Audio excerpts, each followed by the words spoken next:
नमस्कार, आप देख रहे हैं वी टाइम न्यूज। बढ़ते हैं झारखंड की खबरों की ओर। भाजपा के प्रदेश प्रवक्ता प्रफुल्लनाथ शाहदेव ने मंगलवार को लातेहार द ब्लिसस होटल में प्रेस वार्ता कर कहा कि झारखंड की सरकार तुष्टीकरण की नीति अपना रही है। एक ओर जय श्री राम बोलने वालों को जेल भेज दिया जा रहा है, तो दूसरी ओर इसी जिले में खुलेआम अपने आप को एक समुदाय का अधिकारी कहने के बावजूद भी उस अधिकारी पर कोई कार्रवाई नहीं की जाती है, बल्कि उन्हें प्रोन्नति देकर बड़ा जिला दे दिया जाता है। उन्होंने आगे कहा कि सरकार एक ओर उर्दू को क्षेत्रीय भाषा में शामिल करती है, तो दूसरी ओर हिंदी को क्षेत्रीय भाषा से हटाती है। यह तुष्टीकरण की नीति नहीं तो और क्या है। कई विद्यालयों में प्रार्थना की पद्धति को इस सरकार ने बदलवा दिया है। शाहदेव ने इससे पहले निंदिर गांव का दौरा किया। इस गांव में सोमवार को ग्रामीणों ने गौ वंशीय पशु के तस्करों को पकड़कर पुलिस को सौंप दिया था। शाहदेव ने आगे कहा कि निंदिर गांव के ग्रामीणों ने यहां संयम से काम लिया और पुलिस का सहयोग किया, नहीं तो यहां कोई बड़ी घटना हो जाती। यह सराहनीय कार्य है। उन्होंने आगे कहा कि लंबे समय से इस क्षेत्र में गौवंशीय पशु तस्करी की सूचना मिल रही थी। एक संगठित गिरोह के द्वारा गढ़वा, पलामू व लातेहार होते हुए 11 थानों को पार कर गौवंशीय पशुओं को लोहरदगा ले जाया जा रहा है, लेकिन पुलिस के द्वारा कोई कार्रवाई नहीं की जा रही है। उन्होंने कहा कि इस मामले में अभी तक प्राथमिकी तक दर्ज नहीं की गई है।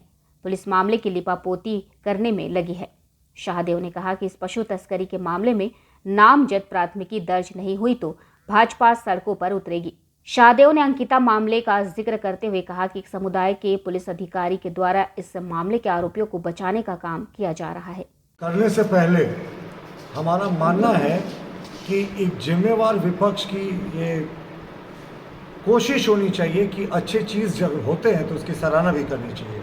तो झारखंड पुलिस और सीआरपीएफ ने जो संयुक्त अभियान बूढ़ा पहाड़ में चलाया है, वो बहुत सारे ऐसी चोटियों को जीतने की बात सामने आ रही है जो कभी अभेद किला माना जाता था। तो इसके लिए उन्हें बधाई, और हमें पूरी उम्मीद है कि वो और शक्ति से बूढ़ा पहाड़ को पूरे तरीके से नक्सलियों से मुक्त कराएं। अब आते हैं आज के विषय को। देखिए, ये बहुत ही दुर्भाग्यपूर्ण घटना है कि निंदिर गांव में जिस तरीके 200 से ज़्यादा गोवंश और जो पशु तस्कर हैं वो गोवंश और पशुओं को लेकर जा रहे थे और उनको गांव के कुछ सजग युवाओं ने पकड़ा, तो रात में उन्होंने उसी गांव के एक व्यक्ति के यहाँ पनाह ली और पनाह लेने के बाद इन्होंने इनको साधुवाद देना चाहिए। ये एक बड़ी दुर्घटना हो सकती थी निंदिर गांव में, क्योंकि गाय माता की जब बात आती है तो एक हिंदू का जो खून है वो खौल उठता है।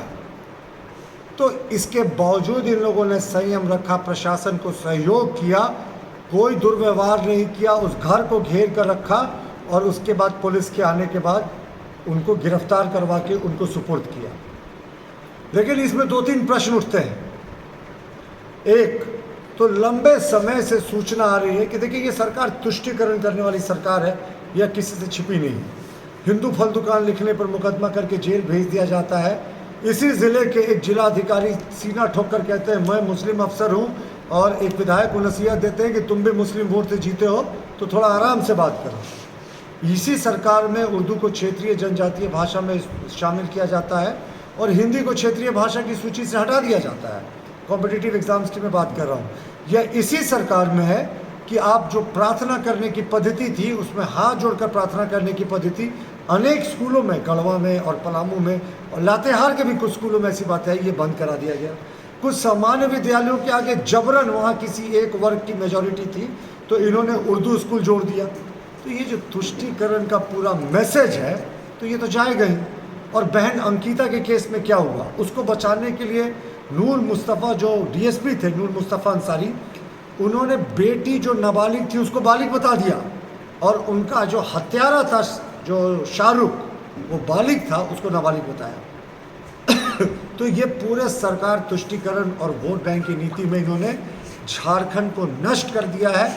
एक कॉरिडोर बन गया है। ये आम चर्चा का विषय है कि ये कॉरिडोर शुरू होता है गढ़वा पलामू के इलाके से, ये लातेहार होते हुए लोहरदगा चले जाता है, जहाँ बड़े पैमाने पर गाय माता की, गोवंश की और पशुओं की तस्करी होती है।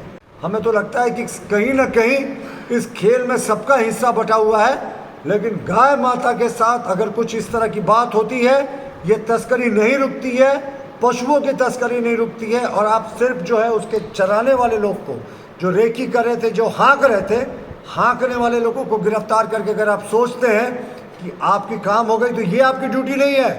इसके सरगना जो सफ़ेद पोश लोग बैठे हुए हैं, इनके फ़ोन की जांच करनी चाहिए। जो लोग गिरफ्तार हुए हैं, किन किन लोगों से ये संपर्क में थे। 11 थाने की पुलिस को ये पार करते लोहरदगा जाते हैं, लोहरदगा जाके कहाँ गायब हो जाते हैं। सरकार बोल दे कि उनकी एजेंसीज नाकाम है। लोहरदगा में तो स्पेशल ब्रांच के एक अधिकारी ने कहा था कि रोहिंग्या मुसलमानों का हाथ है इस दंगों के पीछे, उसका ट्रांसफ़र कर दिया गया। हमारा भी मानना है कि ये जो नेक्सस है ना, इसके तार देश के बाहर से भी जुड़े हुए हैं। राज्य सरकार कह दे, राज्य पुलिस कह दे कि वो नाकाम है और वो अगर जांच कराने में सक्षम नहीं है, तो हम NIA जांच की मांग करेंगे। लेकिन गौ तस्करी, पशु तस्करी जो धड़ल्ले से चल रहा है और लातेहार एक सेफ जोन बन गया है, कॉरिडोर बन गया है, ये बंद होना चाहिए। और ये बंद नहीं हुआ तो अब भारतीय जनता पार्टी और बहुसंख्यक समाज भी सड़कों पर उतरकर प्रतिकार करेगा। धन्यवाद। वी टाइम न्यूज़ के लिए लातेहार से बद्री प्रसाद गुप्ता की रिपोर्ट।